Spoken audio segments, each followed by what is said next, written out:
있습니다. 이분은 말기암 환자들을 상대하는 호스피스 의사인데 이 책에서 이런 말을 합니다.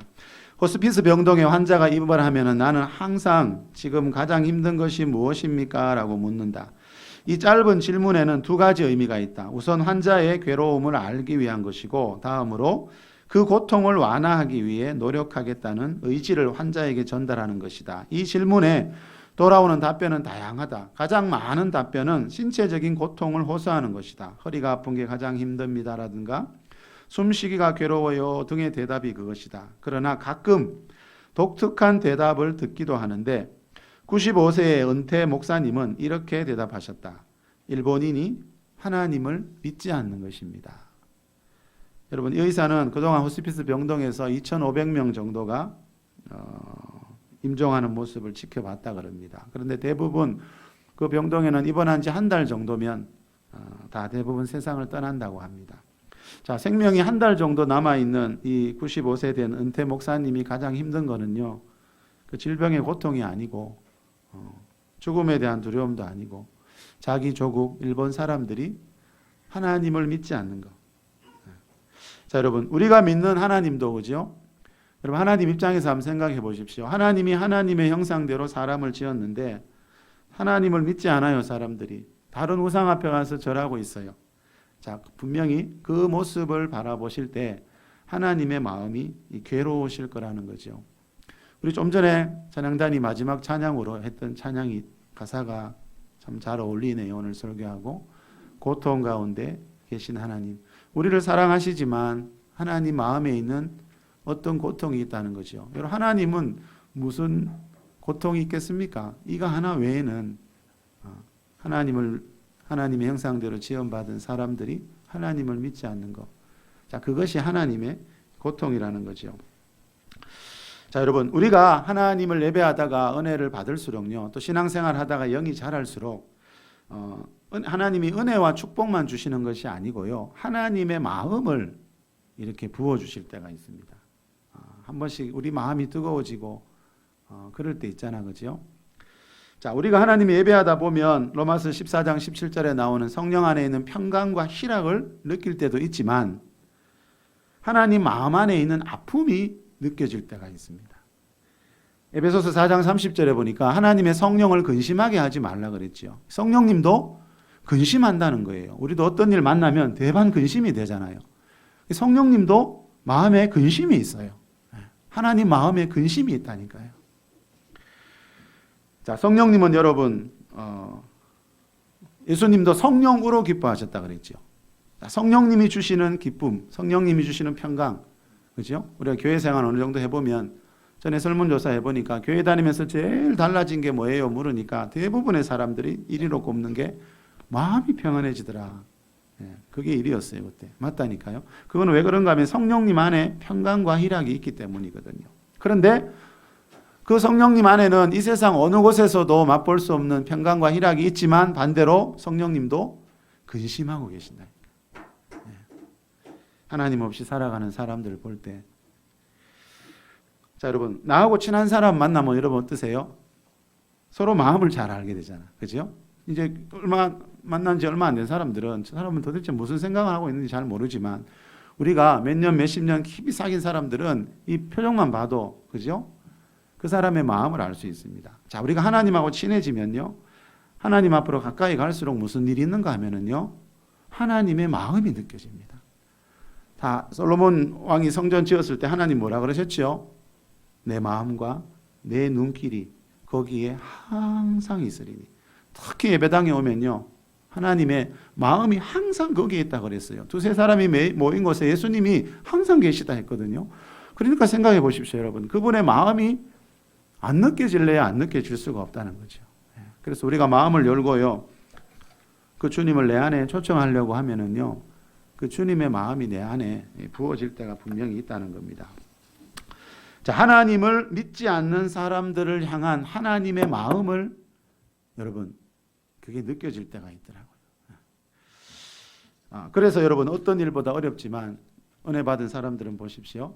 전도하고 선교하는 일에 자기 시간을 드리고 재정을 드리고 또 전도하고 선교한다고 좋은 일만 생깁니까? 온갖 어려운 일도 생길 수 있는데 자, 왜 그렇게 여러분 영혼을 구원하기 위해서 힘쓸까요?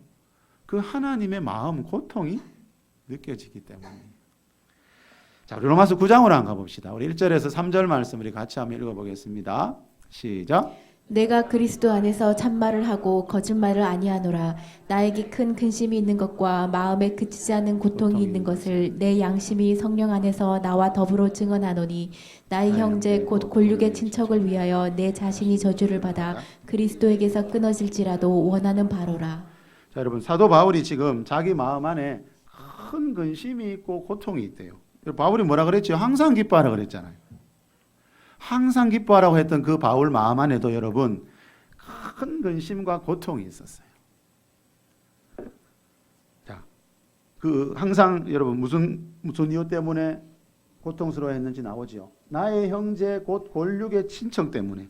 쉬운 성경에 보니까 내 동포, 내 종족이라고 번역되어 있어요. 자, 바울이 왜 여러분 큰 근심과 고통 속에 있었나 하면은요, 자기 동포인 이스라엘 사람들이 예수님을 믿지 않았기 때문에.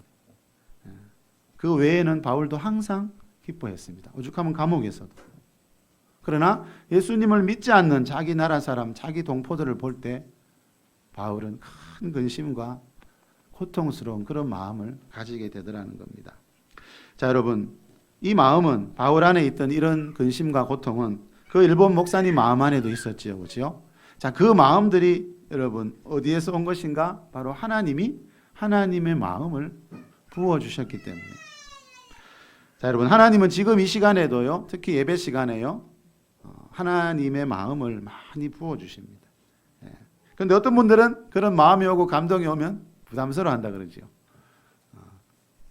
우리 예전에 그런 말들 많았잖아요. 은혜만 좀 받으면 하나님이 선교사로 나가라고 할까봐 다들 은혜를 안 받으려고 한다고. 하나님은 우리 삶의 형편에 맞게, 우리 신앙의 수준에 맞게 일하시지. 자, 여러분, 중요한 것은 하나님은 하나님의 마음을 나누고 싶어 한다는 거예요. 그래서 오죽하면 아브라함 보고 넌 내 벗이다 그랬어요. 예수님이 12제자 보고 너희는 나의 친구다 그랬어요. 친구가 뭐예요? 서로의 마음을 알아주는 게 친구지요. 늘 우리가 하나님 앞에 와서 하나님 지금 내가 내 마음이 이래요. 이거 주세요. 하나님의 마음엔 관심이 없고 늘 그런다면 이 관계가 깊어지기 어렵겠죠. 자, 여러분, 하나님이 어떤 마음을 주실 때, 특히 영혼에 대한 마음, 헌신에 대한 마음, 봉사에 대한 마음 주실 때 그거를 부담스러워하는 경우도 있겠지만 그건 사실은 부담스러운 게 아니죠. 그거는 정말 감사해야 될 일이죠. 왜요? 하나님이 그 사람을 가깝게 여기고 친구처럼 여기셔서 하나님의 마음을 부어주시는데, 자, 우리가 그것을 외면해야 될 이유가 없다는 거죠. 자, 하나님이 특히 영혼에 대한 마음, 죽어가는 영혼들, 하나님 없이 절망 속에서 사는 그 영혼들의 마음, 그 영혼들을 향한 마음을 부어주시는 이유는요, 내가 너를 믿는다는 거잖아요. 내가 너를 통해서 그 영혼들 구원하고 싶다. 그 필리핀 산간 오시 마을에 아무도 찾아오는 사람 없는, 자, 그곳에도 하나님이 내가 사랑하는 영혼들이 있다. 누가 좀 그곳에 가줄 교회와 성도들이 없겠니? 저 여러분 중국 땅에 여러분 지금 인간이하에 취급받으면서 여기저기 12번씩이나 인신매매단에 팔려다니면서 지금도 여러분 생사의 갈림길에서 고통스러워하는 우리 북한 동포들이 있는데 누가 저들에게 좀 관심을 가져주지 않겠니? 여러분, 그런 마음을 하나님이 나누어 주시는 거예요. 그래서 선교사님들 여러분 오지 상관 마을을 다니시는 거예요. 여러분, 필리핀에 가보신 분들은 엄청나게 처음 이런 마음을 강하게 느끼셨다. 저도 그랬거든요. 저도 그 선교지에 필리핀에 처음 가본 뒤부터 그 하나님이 주신 마음, 심어놓은 마음이 떠나질 않아요. 자, 그 말은 뭡니까? 그런 마음, 그런 감동을 주시는 이유는 하나님이 그 일에 너희 교회를 사용하고 싶다는 거거든요. 그 선교지에 있는 영혼들도 여러분, 그 사람들 거의 뭐 발가벗고 살기도 하고 그 나무, 그죠? 그 비참한 생활을 하고 있지만 하나님 보실 때는 여러분, 나도 한 영혼, 그 사람도 한 영혼입니다. 나도 하나님의 형상대로 지원받은 존귀한 존재이지만 그 사람들 우리 볼 때는 정말 천한 사람처럼 보이지만 예수님은 그 사람들을 위해서도 십자가에서 죽으셨거든요. 원래 2월 달에 우리 교회가 필리핀 단기 선교 다녀온 뒤에 여러분 중에 한 분이 간증문을 써냈는데 이런 말이 나옵니다. 말은 잘 통하지 않아 그들과 대화는 거의 하지 못했지만 아이들 한 명 한 명 붙잡고 기도할 때는 정말 간절한 마음이 저절로 들었습니다. 예수님도 이런 마음, 아니 이보다 더 간절한 마음이 아닐까요? 30도를 넘는 더운 날씨에 먼지와 강한 햇빛 그리고 땀은 비오듯 했지만 예수님의 그 간절한 마음이 느껴져 내 심장을 뛰게 했기에 기쁜 마음으로 힘든 여정을 마칠 수 있었습니다. 자, 여러분, 그 선교지에 있는 그 어린아이들 위해 기도해 줄 때 정말 간절한 마음이 저절로 생기더래요. 이 말은 그 순간에 성령께서 하나님의 그런 마음을 이분에게 부어주셨다는 뜻입니다. 여러분, 그 나라 사람들도 잘 찾지 않는 곳이잖아요. 우리 대로변에서 그 트럭 타고 2시간을 더 가니까 그 산 건너 바다 강 건너 2시간을 더 갔는데 거기 마을이 있어요. 거기 누가 찾아가겠습니까? 그런데 여러분, 우리가 복음을 들고 예수 그리스도를 전하기 위해서 그 마을에 가서 그곳에 있는 영혼들을 위해 기도할 때 저도 그런 마음을 너무 많이 느꼈습니다. 내 마음은 이 마을에도 있다. 너희 볼 때는 정말 상대 안 하고 싶은 천한 사람들처럼 보이지만 하나님이 마음과 눈길이 그곳에도 있다. 그런 도전을 많이들 받으셨잖아요. 누가복음 15장에 나오는 탕자 비유에 보면 두 아들 이야기 잘 아시지요. 이 둘째 아들이 어느 날 아버지께 재산 달라고 하면서 집을 떠났어요. 집을 떠나 방탕한 생활을 하다가 빈 털터리가 되어서 결국 하나님께 아버지 집으로 돌아오게 됩니다. 우리 그때의 모습 한번 읽어봅시다. 누가복음 15장 18절 20절입니다. 시작. 내가 일어나 아버지께 가서 이르기를 아버지 내가 하늘과 아버지께 죄를 지었사오니 지금부터는 아버지의 아들이라 일컬음을 감당하지 못하겠나이다. 나를 품꾼의 하나로 보소서 하리라 하고 이에 일어나서 아버지께로 돌아가니라. 아직도 거리가 먼데 아버지가 그를 보고 측은히 여겨 달려가 목을 안고 입을 맞추니. 자, 이게 뭡니까? 아버지 마음 안에 있는 그 기쁜 감정이 지금 표현되고 있습니다. 그렇죠? 아직도 거리가 먼데 아버지가 그를 보자마자 달려갑니다. 저 멀리서 둘째 아들 모습이 집 떠났다가 돌아오는 그 아들 모습이 보이니까 여러분 아버지가 달려갑니다. 여러분은 평소에 어떤 일 만나면 가장 기쁘세요? 이 아버지는 즉 우리 하나님 아버지에 대한 이야기입니다. 그죠? 자, 하나님은 한 영혼 잃어버렸다가 집단한 영혼이 돌아오니까 한 영혼 잃어버렸다가 돌아오니까 여러분 달려와서 목을 안고 입을 맞추고 또 이 뒤에 보면 큰 잔치를 열어줍니다.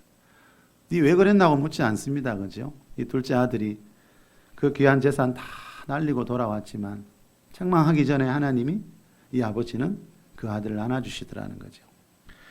자, 여러분 이 성경에서 말하는 이 하나님의 마음을 표현하는 겁니다. 이 탕자 비유는 이 아버지가 바로 하나님 아버지의 마음이라는 거죠. 하나님은 무슨 말입니까? 한 영혼이 돌아올 때, 자, 그때만을 기다리고 계신다는 거죠. 저와 여러분이 하나님 앞에 돌아왔을 때도 우리 육신의 눈에는 보이지 않았지만 여러분, 영계에서는 하나님 나라에서는 이런 일들이 있었습니다. 주님이 달려오셨어요.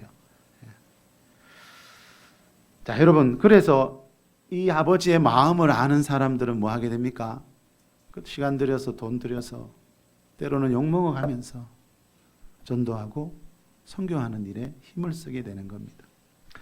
자, 하나님의 아들 예수님이 이 땅에 오셔서 십자가에서 피 흘려 죽어 가신 이유는 여러분 하나님을 떠나 있는 그 영혼들을 구원하기 위해서입니다. 자, 예배 시작하면서 우리 보혈을 지나 하나님 품으로 찬양했는데요.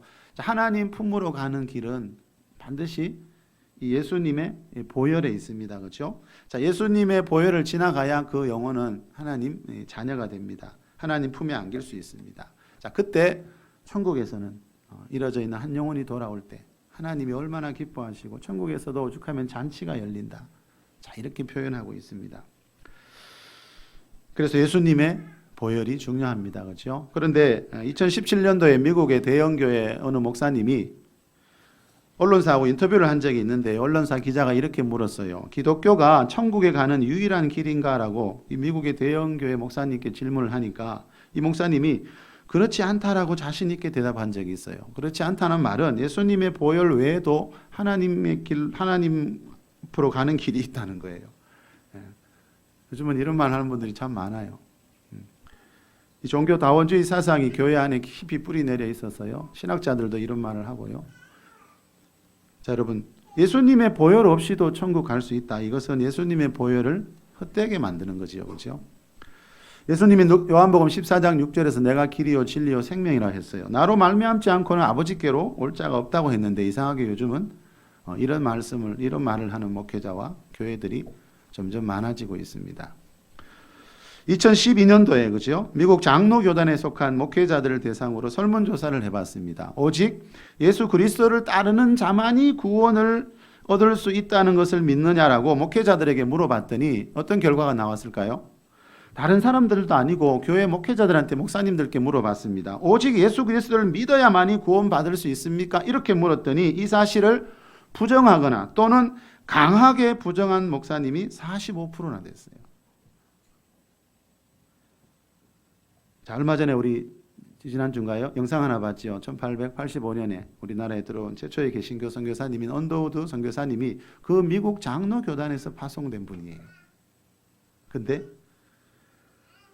신앙이 너무 변질되어 있다는 거죠. 자, 이 말은 이런 생각을 가지고 있는 분들은요. 예수님의 보혈이 무슨 의미가 있는지 이게 얼마나 귀한 것인지를 모르고 있어요. 안타깝게도 목사님들이. 자, 여러분, 예수님의 보혈 없이 구원받을 수 있다면 예수님이 굳이 하늘 영광 버려두시고 이 낮고 천한 세상에 오실 필요가 있었을까요, 여러분? 히브리서 10장 9절에 보면 예수의 피를 힘입어 성소에 들어갈 담력을 얻는다 했거든요. 성소, 하나님의 임재가 있는 그 지성소에 들어가기 위해서는 반드시 예수의 피를 힘입어야 되는데 이상하게 요즘은 자꾸 다른 이야기를 해요. 자, 여러분, 예수님 보혈 없이도 천국 가는 길이 있다고 가르치는 교회가 미국의 대형 교회래요. 이게 뭘 말하는 겁니까? 이 시대가 영적으로 그만큼 어둡다는 거예요. 마태복음 25장에 나오는 열천의 비유에 보면 신랑이 언제 오시죠? 밤중에. 영적으로 아주 혼탁할 때. 세상은 점점 더 영적으로 어두워져 간다는 거죠. 자, 오늘 본문 우리 1절 2절 한번 더 읽어볼까요? 베드로전서 1장 1절 2절입니다. 시작. 예수 그리스도의 사도 베드로는 본도 갈라디아 갑바도기아 아시아와 비두니아에 흩어진 나그네 곧 하나님 아버지의 미리 하심을 따라 성령이 거룩하게 하심으로 순종함과 예수 그리스도의 핏부림을 얻기 위하여 택하심을 받은 자들에게 편지하노니 은혜와 평강이 너희에게 더욱 많을지어다. 예수 그리스도의 핏부림을 얻기 위하여 택하심을 받은 자, 이게 뭡니까? 자, 그리스도인에 대한 정의 중에 하나입니다. 자, 하나님이 아들 예수님을 이 십자가에 못 박아서 피 흘리게 하신 이유가 뭡니까? 그 피를요 택하신 자들에게 뿌려주기 위해서래.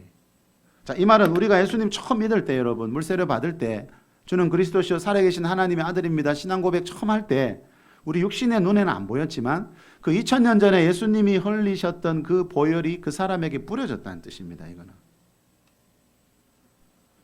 근데 예수님 보혈 없이 어떻게 하나님 앞으로 갑니까? 그죠? 그거는 기독교가 아닙니다, 여러분. 그렇게 믿어서는 예수님이 나는 너를 안다 소리 못 하시죠. 예수님의 친구가 될 수 없습니다. 예수님의 가장 중요한 걸 모르는데, 그죠? 참 안타깝지 않은가요, 여러분? 교회를 몇 년, 몇십 년 다니고 또 목회자인데 예수님의 보혈의 의미를 모르고 있다. 얼마나 참 지금이 어두운 시대인지 우리가 알 수 있습니다. 자, 예수님의 피가 여러분 우리를 죄에서 구원하고 그죠? 그 피가 우리에게 영원한 생명을 주는데 그죠? 자, 여러분 저와 여러분이 좀 전에 말씀드린 대로 예수님을 처음 하나님의 아들로 믿을 때 무슨 일이 있었는가? 우리 눈에는 다 안 보여요. 하나님이 다 느끼게 안 하세요. 그래서 믿음이 필요한 거거든요. 그래서 내 감정보다 더 중요한 게 뭐라 그랬죠? 말씀입니다. 말씀. 내 감정은 아직 하나님에 대한 사랑이나 뜨거운 마음 이런 게 잘 안 일어날 수 있지만 그죠? 하나님이 정말 나 같은 거 사랑하나? 그런 생각 들 때 있지만 성경은 예수를 하나님의 아들로 믿으면 그 사람은 하나님 자녀 되는 거고 그때 무슨 일이 있었다고요? 예수 그리스도의 그 존귀한 피를 그 사람에게 뿌려줬다는 거예요. 자, 여러분, 예수님의 피가 뿌려질 때 거룩해지고 그죠? 그 예수님의 피 때문에 또 이 영계에서도 많은 일이 일어납니다. 마귀가 결국 떠나가는 일이 있죠. 자, 출애굽기 12장에 보면 이스라엘 백성들이 출애굽할 때 문에 양의 피를 바르라 그랬어요, 하나님이. 자, 그 출애굽기 12장 12절에 보면 자, 그 의미에 대해서 하나님이 이렇게 말해요. 내가 애굽 땅을 칠 때에 그 피가 너희 사는 집에 있어서 너희를 위하여 표적이 될지라. 내가 피를 볼 때 너희를 넘어가리니 재앙이 너희에게 내려 멸하지 아니하리라. 자, 그 피가 표적이래요. 표적 무슨 표적요? 재앙을 넘어가게 하는, 재앙이 물려오다가 그 피가 있는 집은 재앙을 넘어가게 하는 표적이래요. 그래서 그날 밤에 여러분 그 피를 바르지 않은 애굽에는 모든 가정의 장자들이 다 죽었지만 그 피를 발랐던 이스라엘 백성들 가정의 장자들은 다 안전했습니다. 그 피가 보호막이거든요. 그 피가 없으면 죽어요, 여러분. 재앙이 그냥 가정 안으로 밀고 들어와요. 근데 그 피를 발랐더니 뭐 그거 바른다고 무슨 일이 있겠나? 이러면 다 죽었겠죠. 보혈기도 그건 뭐 대단하노? 위험할 수가 있어요, 여러분. 네. 노뱀을 보면 다 산다 했잖아, 모세가요. 저 뱀 쳐다본다고 뭐 병이 낫겠노? 그럼 다 죽어야 돼요, 여러분. 근데 그 노뱀을 믿음으로 받아본 사람들은 다 나음을 이뤘다 했잖아요. 그래서 신앙은 말씀 따라가는 겁니다, 여러분. 성경 말씀은 우리 인간의 이성과 안 맞을 때가 참 많지요, 그죠? 자, 여러분. 구약은 신약의 모형이요 예표라 그랬죠. 자, 구약에 나오는 6월절 어린 양의 피는 예수님이 십자가에서 흘리실 피의 모형입니다. 자, 예수님의 피가 뿌려져 있으면 그 출애굽할 때처럼 여러분 양의 피가 재앙을 넘어가게 했다면 그죠? 그 모형인데도 그죠? 예수님의 피가 우리는 양의 피가 아니고 예수님의 피가 뿌려져 있는데 자, 그래서 여러분 우리가 이 세상 살아가는 동안 이 세상에 있는 재앙들이 얼마나 많습니까? 한 주 동안 하루 동안 우리 주위에서 일어나는 재앙들이 얼마나 많아요. 근데 그 예수님의 피, 보혈 그 안에 재앙이 넘어가는 그런 영역이 담겨 있다는 거죠. 계시록 12장 11절에 보면요. 우리 형제들이 어린 양의 피와 자기들이 증언하는 말씀으로서 그를 이겼나니 그는 마귀를 말하거든요. 우리 그리스도인들이 마귀를 이겼대요. 어떻게요? 어린 양의 피와 말씀으로. 어린 양의 피가 반드시 필요해요. 이 말은 예수 처음 믿을 때 예수님의 피 뿌림 한번 받았다고 다 됐다는 게 절대로 아닙니다, 여러분. 우리가 신앙생활 하면서 7년 대환란이 올 때, 환란이 오고 어려운 일이 올 때 그 성도들이 뭐 했다고요? 어린 양의 피와 말씀으로 이겼대요. 이 말은 어린 양의 피는 예수 처음 믿을 때 한 번 필요한 게 그때 한 번 뿌리고 마는 게 아니라는 거예요. 양촌 힐링센터 김종주 원장님이 십자가 보혈의 능력이라는 책에서 이런 말을 했습니다. 왜 많은 그리스도인들이 힘들고 병약하게 사는가? 왜 쫓기며 사는가? 십자가의 의미와 보혈의 능력을 체험하지 못해서다. 자, 여러분, 하나님으로부터 오는 모든 다양한 복 받기 위해서는 무엇보다도 이 십자가의 의미와 또 십자가 안에 담겨있는 능력이 뭔지를 알아야 된다는 거죠. 그런데 교회를 몇 년, 몇십 년 다녔지만 이 장로님, 여러분, 그 양천치유센터 2박 3일 세미나 다녀간 분이 7만 명이 넘는다잖아요. 얼마나 많은 사람들을 상대했습니까? 얼마나 많은 목회자를 상대하고. 왜 그리스도인들이 그렇게 힘들고 그렇게 눌려서 살아가는가 보니까 예수님의 십자가, 그 보혈의 능력을 모르더라는 거예요. 하나님이 주셨는데, 가장 최고의 무기를 줬는데 그 군인들이 그거 사용을 안 하는 거예요. 사용 방법을 모르는 거예요. 그러면 전쟁에서 어떻게 이기겠습니까? 자, 예수님은 하나님 우리한테 아무것도 안 주시고 마귀를 대적하라 그랬겠습니까? 우리가 마귀를 대적해서 이길 수 있는 뭔가가 있기 때문에 베드로 사도가 마귀를 대적해래 그렇게 말하는 거 아닙니까? 우리가 사용하지 않고 있다는 거죠. 무기를 줬으면 사용해야 되는데. 지난주에 우리 교회가 소속된 선교회 목사님들과 함께 선교여행을 한 주 동안 다녀왔습니다. 그 나라도 우상숭배가 만만치 않아요. 길 가다가 가게를 보니까요, 그 현지인들, 베트남 그 현지인들이 하는 그 가게에는요, 입구 양쪽에 이렇게 우상 같은 신전 조그만 같은 그런 걸 만들어 놨더라고요. 거의 집집마다 택시를 탔는데요. 택시 그 정면에도 막 커다란 우상을 붙여놓고 그곳에서 사업하시는 장로님이 몇 년 전에 그 나라 처음 방문했을 때 이 선교에 대한 비전이 있는 분이라 그런지 영적인 공격을 많이 받았다 그럽니다. 처음에 가서 어느 호텔에서 묵는데 잠이 안 오더래요. 누가 침대를 흔들더래요.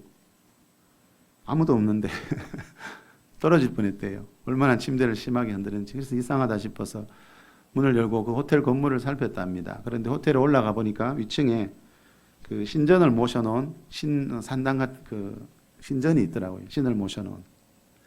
그래 이 장로님이 그 신전 앞에 가서 찬양하고 기도하고 한참 오랜 시간을 영적 전쟁을 했다는 말씀을 하시더라고요. 이 장로님이 그 지금 거기서 사업을 하시면서 이제 그런 그 나라를 위해서 기도하고 계시는 분입니다. 바울이 여러분 고린도전서 10장에서 이방인이 제사하는 것은 귀신에게 하는 것이요 귀신과 교제하는 것이다 분명히 말했습니다. 이 말씀처럼 하나님께 드리는 제사 외에 이 세상에서 드려지는 모든 종교에서 드려지는 모든 여러분 그 제사는 그죠? 그 사람들이 믿는 그 신에게 드리는 게 아니고 그 신은 없잖아, 그죠? 사람이 만들어 놓은 신이잖아요. 하나님 외에 드리는 모든 제사는 누가 받는다고요? 귀신이 받는 것이다, 마귀가 받는 것이다. 사도 바울은 이렇게 말씀하셨어요. 자, 생각해 보십시오. 이방인들이 드리는 제사는 귀신에게 하는 것이기 때문에 그런 제사를 드리는 곳에는 당연히 귀신들이 많을 수밖에 없죠. 우리나라도 마찬가지입니다, 여러분. 조상 제사 많이 드리는 가정 보십시오. 반드시 우환이 있고 재앙이 있습니다. 도적질하고 죽이고 멸망시키는 일이 반드시 있습니다. 그 장로님의 사업장이 6층으로 된 건물입니다. 그곳에 가서 우리가 대화를 나눌 때 세 분의 사모님은 그 위층에 가서 기도하고 계셨거든요. 중보기도를 했거든요. 대화는 하는데 중보기도 소리가 막 위층에서 들리더라고요. 기도하다가 아내가 환상을 2개 봤는데 하나는 그 장로님에 대한 것이고 하나는 그 건물에 대한 것이었습니다. 기도하는 중에 아내의 눈앞에 갑자기 그 6층 건물이 보이기 시작했답니다. 그런데 그 건물 꼭대기에서부터 주님의 보혈이 흘러내려오는 거예요. 그런데 문제는 3층 정도 내려오다가 그 이하로 내려오지 않고 보혈이 거기에서 멈춰 있는 거예요. 이게 무슨 뜻일까? 여러분 그 보혈이 1층 바닥까지 내려와서 덮여 있어야 이게 뭔가 온전한 것 같지 않습니까? 그런데 보혈이 쭉 내려오다가 3층 정도에서 멈추더래요. 자, 그 장소가 제가 생각할 때는 아직도 영적인 공격이 심한 곳이고 또 제가 그때 받은 느낌은 중보 기도가 너무나 필요한 곳이다. 왜냐하면 거기서 예배하려고 하거든요. 교회 그 계약할 때도 이분이 그 건물을 건물에 갔을 때도 장로님 고백으로는 계단을 못 올라가겠더랍니다. 계단을. 영적인 공격이 너무 심해가. 그 올라가 보니까 거기도 크다란 신전이 있더라 그래요. 주인한테 그걸 치워달라고 한창 실강의를 했다 그럽니다. 자기들은 못 치운다 그러고 치워달라고 그러고. 결국 그거는 치웠는데 아직도 뭐 건물 곳곳에 부적이 붙어 있어. 그게 떨어지지 않는다 그러네요. 자, 여러분 성경에 보면 어떤 장소를 조심하라 그래요. 그리고 성경에 보면 어떤 물건을 조심하라 그래요. 참 안타까운 건데 많은 분들이요. 나 하나님 백성 됐으니까 예수 믿으니까 그런 건 아무 상관없다 이렇게 여기는 분들이 참 많아요. 그러나 여러분 계시록 18장 4절에 보면요. 하나님이 내 백성아 거기서 나와 그의 죄에 참여하지 말고 그가 받을 재앙을 받지 말라. 내 백성아 거기에서 나와. 내 백성이지만 너 거기 있다가는 그 사람들하고 함께 멸망한다. 재앙이 온다. 하나님은 이렇게 말씀하시거든요. 자, 내 백성아 그랬어요. 하나님이. 하나님을 믿는 백성이지만 이게 어디에 나와요? 계시록 신약시대 이야기죠. 우리가 예수 믿지만 여러분 그 장소에 있으면 안 돼요. 죄 짓는 그 사람들 속에 있으면 안 돼요. 왜요? 함께 멸망한다니까요. 자, 또 물건. 여러분 물건에도 영적인 의미가 담긴 물건들이 많이 있습니다. 특히 근데 우상을 섬기는 나라에 가면요. 그런 게 많이 있습니다. 그런 걸 조심해야 되거든요. 자, 우리 마지막으로 신명기 7장 25절 6절 읽고 우리 마무리하겠습니다. 시작. 너는 그들이 조각한 신상들을 불사르고 그것에 입힌 금이나 금을 탐내지 말며 취하지 말라.